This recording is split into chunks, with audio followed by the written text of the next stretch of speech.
Hello everyone, welcome back to my channel. Today I am going to start with the second lecture of our chapter Some Basic Concepts of Chemistry. So in the first lecture I have covered that what is chemistry, matter, states of matter, their properties, and what is mixture and what is pure substances. So if you have not watched that video, so please watch that video and then come to this video. So let's start.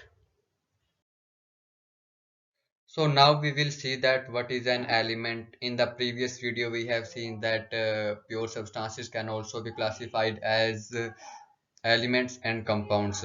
So for the sake of convenience I would repeat that what is a pure substances.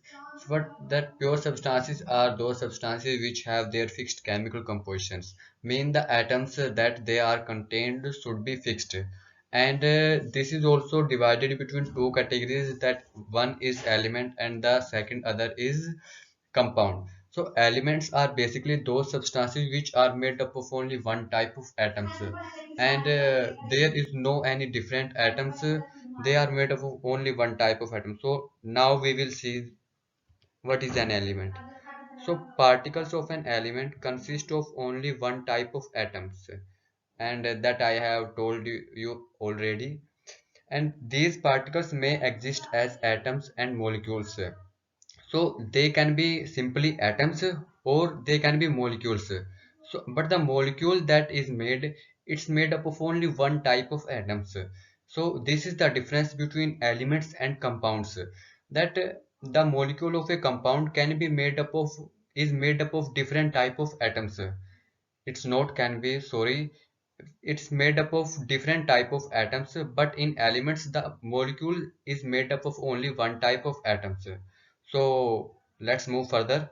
That sodium, copper, silver, hydrogen, oxygen, etc. are some example of elements, and these all are mentioned in periodic table. You have read it in class 10th, and all the substances that you have seen in periodic table, they are all elements.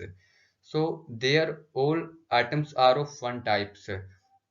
Some elements such as sodium or copper contain atoms as their constituent particles. In some other, the constituent particles are molecules. That I have already told that they can be molecule or they can be atom, but the molecule should be of only one type of atoms. They are molecules which are formed by two or more atoms but of the same type. For example, hydrogen, nitrogen and oxygen gas consist of molecules in which two atoms combine to give their respective molecule.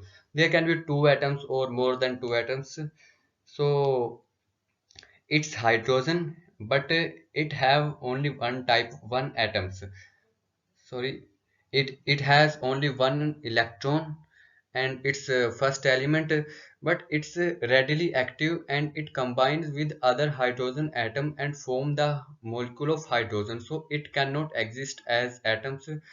And this is copper, it only exists as its constituent particle is an atom. So let's move further.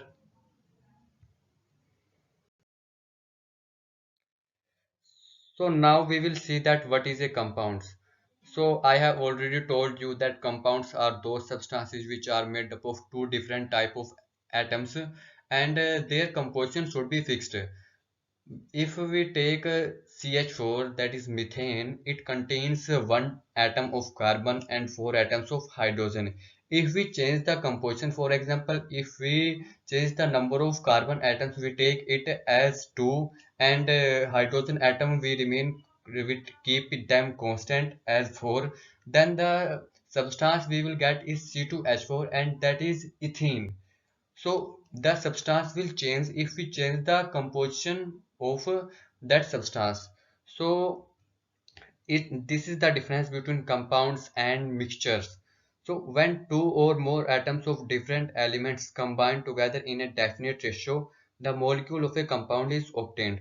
So I have already told you that a molecule can be of element or a compounds, but I have told you that a molecule of an element is consist of only one type of atom, and the molecule of a compound consists of two or more atoms of different elements but the composition is fixed. So the constituents of a compound cannot be separated into simpler substances by physical method. So constituents of a compound, their atoms cannot be separated by simple physical method. They can be separated by chemical methods. Example of some compounds are water, ammonia, carbon dioxide, sugar, etc. The atoms of different elements are present in a compound in a fixed and definite ratio, and this ratio is characteristics of a particular compound. So also the properties of a compound are different from those of its constituent elements. Also the properties, for example, if we take the example of hydrogen and oxygen, they are gases, but the compound that is formed from combination of these, that is H2O, water, that's a liquid. And hydrogen and oxygen are gases which are which like enemy of water, but the combination we get is water. So now we have seen that what is a compound and what is an element. So let's move to next slide.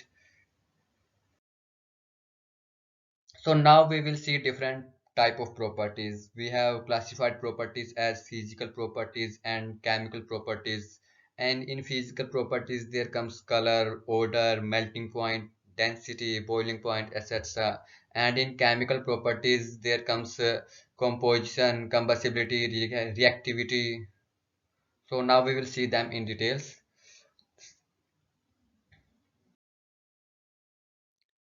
So, what is a physical property? A physical property is a characteristic of matter that can be observed and measured without changing the chemical identity of the sample. Here, the chemical identity means the formula of the atom. So, a physical property that can measured without changing the formula. We don't need any chemical reaction for observing that property. So, if you talk about melting point, so if we talk about water's melting point, that at which point water melts from solid to liquid, that is from ice to water, so we can observe it without occurring any chemical change.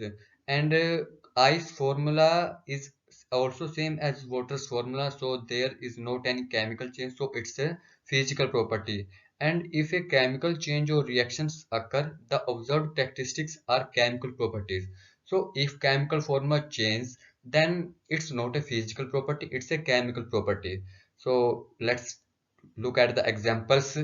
So melting point, I have told you already, and boiling point, mass, density, color, shape, volume, odor, solubility, temperature. So for all these property, for observing all these property, we have no need to change the we have no need to a chemical reaction, no need to change the formula of the substance, so they can be observed without changing the chemical formula, so they are physical properties. So now we will move to what is a chemical property.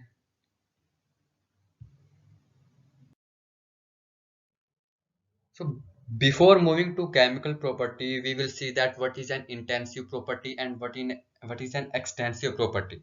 So these are also part of physical property. So let's look at the definition. Intensive property. It's a physical property of a system that doesn't depend on the system size or the amount of material in the system. So physical properties are also divided as intensive and extensive properties. So physical properties are those property which have not any relation with the size or amount of material present in the system. If they are all same in all the direction, and if we cut the material, then these then that materials part will have same intensive properties. If you look at their examples, their example are density, color, melting point, boiling point, temperature. They all are intensive property as they will not change with size or quantity of matter. So density of if we took a part of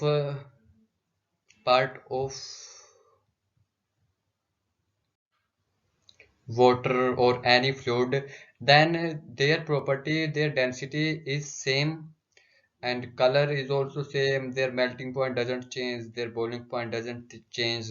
So these all are intensive property. If we look at extensive property, it is also a part of physical property and it depends on the amount of matter present. So its example are volume. Volume is also depends on size and the matter that is it contain, and also the mass, their size, weight also depend on mass, so ultimately it will change.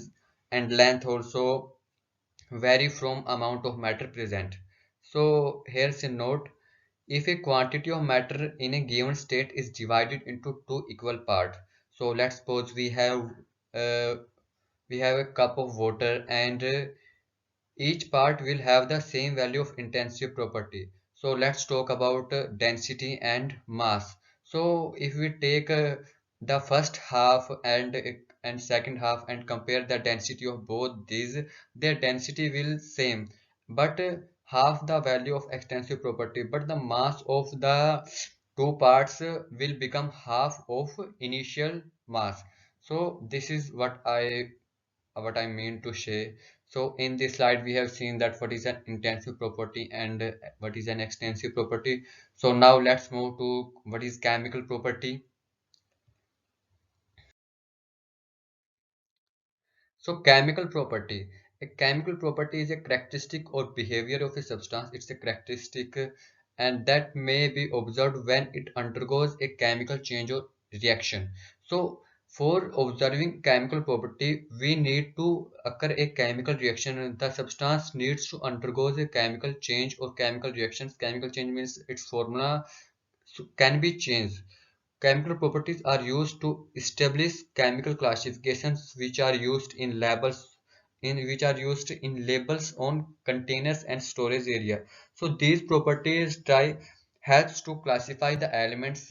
So if we talk about the classifications of elements in periodic table, we have S block, we have P block, we have D block, we have F block. They are classified on the basis of their chemical properties. They are not classified that their physical properties. They are classified on their chemical properties. So they helps us to classify them. If you talk about their examples are acidity, basicity, combustibility, reactivity, and radioactivity. So thank you.